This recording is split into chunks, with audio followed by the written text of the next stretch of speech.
Ray Allen is one of the greatest shooters we've ever seen, and I don't think anyone can argue against that. On top of that, he has an extremely aesthetic jump shot that many people have tried to imitate. Before I detail what made Allen's shot so effective and good looking, I want to make a quick point about the progression of shooting technique over time. Many people say that Allen has perfect technique, and this was true of the 90s and early 2000s. He has a high set point, somewhere above the top of his head, and he gets a lot of lift because he jumps fairly high off the ground. And yet, the best shooters of today's generation, like Steph Curry, Klay Thompson, James Harden, Mike Conley, Eric Gordon, etc., tend to use a different kind of set point, and a different height of jump when they shoot. The smaller players now have a lower set point and a smaller jump because they need to generate more power behind their shot. In the meantime, Allen has some distinctive features about his jump shot that I'm going to analyze. Let's look more into Allen's set point. As you can see, he brings the ball to a point where it is about 2 inches off the top of his head.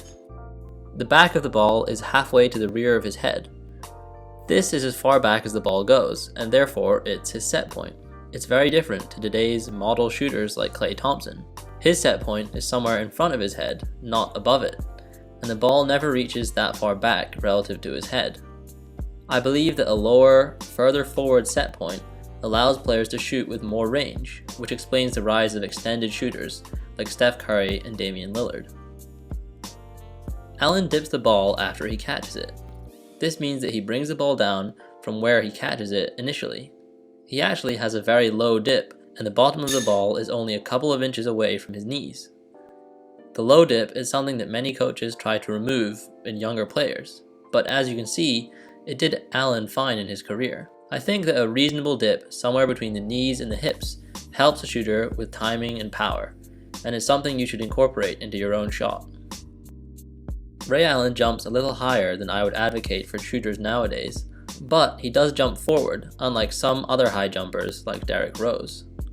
This forward jump, which makes him look like he's leaning back, adds power to his shot by adding forward momentum. Think about it like this. You can shoot a half-court shot easily if you take a run-up, because you have momentum. If you stand still, however, it's much harder to even reach the basket because you have no forward momentum to transfer the ball. The forward jump is a smaller scale of the half-court example. Allen does something that is generally looked down upon in the shooting world, the offhand flick. Most coaches would advocate for an offhand that simply loses contact with the ball before the release, instead of Allen's offhand, which actually flicks forward during the release. This one is hard to explain, and I don't think it's something that you should try to copy. In my opinion, it doesn't add much to your shot, other than another moving part, aka something else to go wrong. One of the reasons that Klay Thompson has such a nice looking and effective shot is that there are so few moving parts, and his form is very linear. Allen's thumb flick isn't what made him a great shooter. It was his endless hours of shooting with above average technique that did. Allen has an interesting rhythm to his shot. He has a conventional two-motion shot. The first motion is relatively smooth, where he brings the ball from its lowest point to his set point above his head. During this motion, Allen brings the ball on an arc out in front of his body. I think his arc is a little more exaggerated than with most players, meaning the ball reaches further away from his body than it does with other players. The second part of his shot is a lot quicker and more explosive.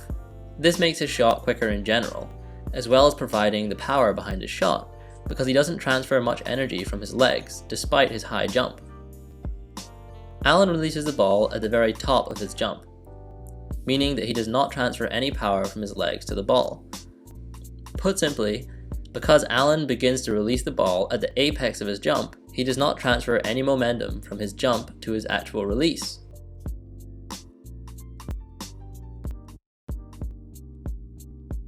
Players like Steph Curry release the ball as they are still rising from their jump, allowing them to transfer momentum from their body to their release.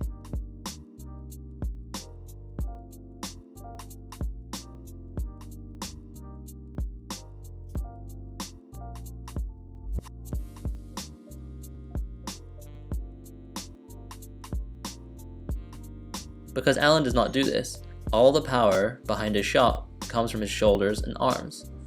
This is what makes his shot look somewhat jerky or a fast twitch compared to a smoother shooter like James Harden.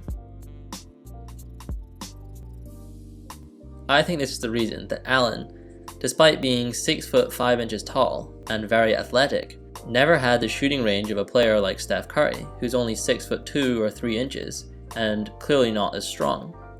Curry just has far superior power transfer from his legs or his jump to his release.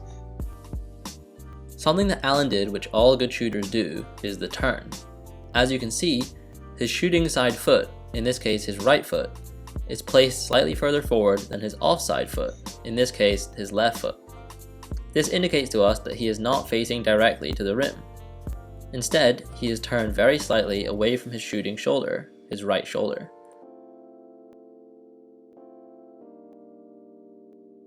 This allows for his shooting arm to be free from any unnecessary tension or stress during the shooting motion. The way to test this is to raise your shooting arm in front of you. Raise your extended arm so that it makes a 90-degree angle with your body before lowering it. Now raise your extended arm a little bit further out to the side so that it makes a 135-degree angle from your body. You should feel less tension in your shoulder on the second attempt. The first attempt is the equivalent of facing directly to the basket when you shoot, because both your body and your arm are pointing to the basket. The second attempt is like turning slightly away from your shooting side, which Allen and many other shooters do. Some of you may think that this video was a negative review of Allen's shooting. This is not the case. Allen is undeniably one of the best shooters to ever play in the NBA. He had a fantastic career, and currently sits atop the all-time three-pointers made list. However, I would say that NBA shooting has moved on from the mold of Ray Allen's shooting style. The best shooters of today's game no longer use two-motion shooting with late release timing and a high set point, and I suggest that you follow suit. We can appreciate the greatness of players from the past while still moving with the advances and improvements of today's pioneers.